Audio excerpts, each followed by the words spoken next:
Salut à tous les mecs, c'est Cynix. J'espère que cette fois-ci la GoPro va filmer les gars, parce que hier je suis parti pendant... J'ai fait 300 bornes où je parlais dans le vent.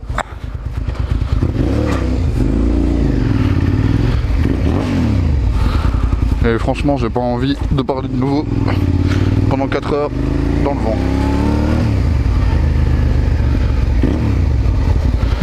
Et en plus j'avais été dans des belles routes pour faire des images franchement loin de chez moi, donc ça me dégoûte un peu.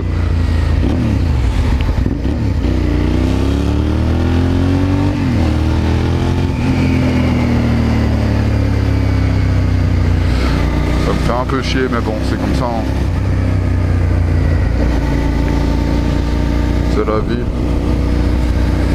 Je vous ai dit, ma GoPro elle est pétée, une fois elle fonctionne, une fois elle fonctionne pas, je la mets à charger, une fois elle charge, une fois elle charge pas, c'est compliqué.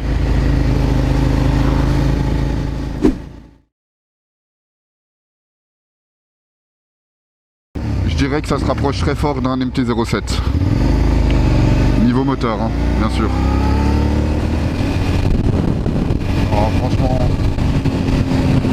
je vais dire exactement mon ressenti. Cette moto, comme je vous l'ai déjà dit, je l'ai pris par manque de budget. Je l'ai pris parce qu'on a deux. Il n'y avait pas non plus panoplie de choix. Et très clairement, j'en suis vraiment content de cette moto. Bon, quelques petites galères, hein, mais bon, c'est des petits soucis à régler, mais en globalité, je suis vraiment content de cette moto. Je pensais pas du tout aimer ce style de moto, parce que j'ai essayé sportif, j'ai essayé AMD, j'ai essayé le Supermoto. Moi je suis basé sur le Supermoto, j'adore le Supermoto.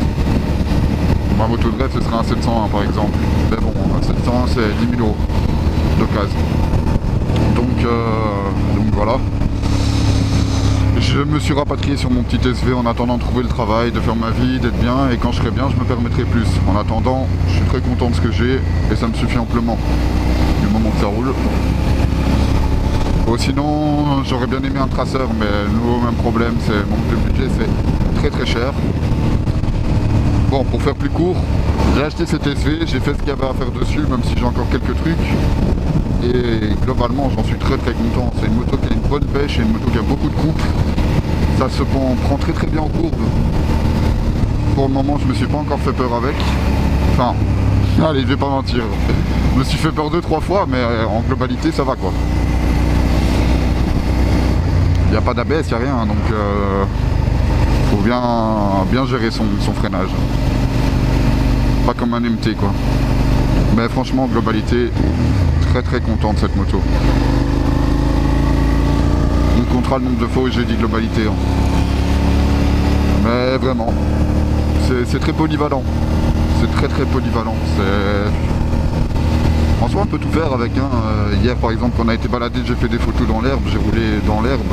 Du moment où tu doses et que tu tartines pas, ça roule bien dans l'herbe aussi, ça fait des longs trajets, ça roule bien en ville. J'avais très peur d'être trop sur l'avant et d'avoir fort mal au bras quand je l'ai acheté. J'ai roulé 2 jours avec, je suis habitué. Franchement, très convaincu.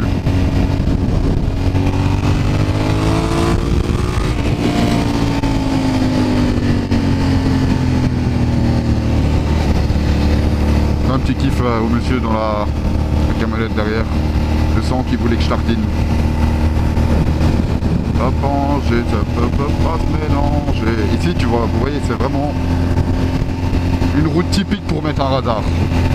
Une bonne ligne droite comme ça où il n'y a rien pour casser la tête. C'est typique un radar caché derrière un arbre ou un truc comme ça. Ou quelqu'un aux jumelles. Alors, je vais vous expliquer une petite anecdote. Mais donc petite anecdote pour hier, j'ai fait une balade de 300 km. Bon, la GoPro elle a rien filmé du tout. Je sais pas du tout ce qui s'est passé, mais la GoPro elle a filmé que dalle. Alors lui c'est un malade. Elle a filmé que dalle. Et bête histoire, je suis largement au-dessus de la vitesse qu'il faut avec des amis à moi, enfin un ami à moi. Et on arrive à une intersection qui se situe en T, donc comme ceci. Au bout du T, c'est une route qui passe avec d'un côté buisson, de l'autre côté une rue. Et c'est pas, il y a une copse, elle sort du buisson comme ça, elle se met au milieu de la route, elle nous fait venez ici. Moi et mon pote en panique totale. Bon attendez, on va avoir un 4ème V pour l'aller là. C'est parfait. Du coup c'est pas moi et mon pote, on est en panique, on sait pas quoi faire, on tremblait parce qu'on était largement au-dessus de ce qu'il fallait. On avait perdu le permis pour nous dans nos têtes. Hein. Et la femme elle nous fait arrêter, elle nous arrête, elle nous regarde, on la regarde, et puis elle nous dit dégager. Ouais. Ok, j'ai jamais eu une chatte pareille dans ma vie, elle nous a dit partez quoi, genre hop, bouge de là. Et ni une ni deux, lui il n'était pas d'origine son taxe, ni une ni deux, on part. Et pour le moment jusque là, pas de lettre dans la boîte, donc bonne nouvelle. Espérons que ça dure, parce que franchement je vous le dis, s'ils ont pris nos plaques en partant. Après, je pense pas qu'ils avaient l'appareil pour mesurer la vitesse, parce que sinon on était dedans. Mais bon, tout s'est bien passé, mais gros coup de peur, je vous le cache pas, très gros coup de peur. Bon, en plus je suis parti à quoi, plus d'1 heure de chez moi de Bruxelles pour pouvoir me faire plaisir, parce qu'à Bruxelles, impossible de se faire plaisir, hein. Rue à 30, pas de virage, des trous partout, la merde quoi. Et même quand tu pars te faire plaisir, en pleine campagne là où il n'y a personne pour jeter les dents, il y a quand même un flic qui t'attend au bout du chemin quoi. Si ça c'est pas un karma, c'est incroyable quand ils pensent comme ça. C'était vraiment, quand je vous dis une route en pleine campagne, c'est pas de maison à droite, pas de maison à gauche quoi. Il y avait juste une maison tout au bout de la ligne droite et c'était une ligne droite qui durait sur des kilomètres. Hein. Et ils étaient là. 2 voitures, cachées. Faut toujours rester sur nos gardes hein, parce que c'est incroyable. Bon par contre lui, on va pas parler, mais il m'a dépassé, ça lui sert à rien quoi. Il avance pas.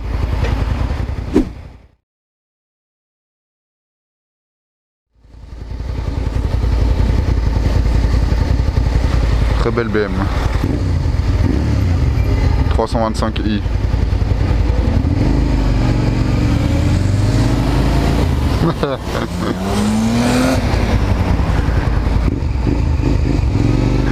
Elle a voulu faire le kéké.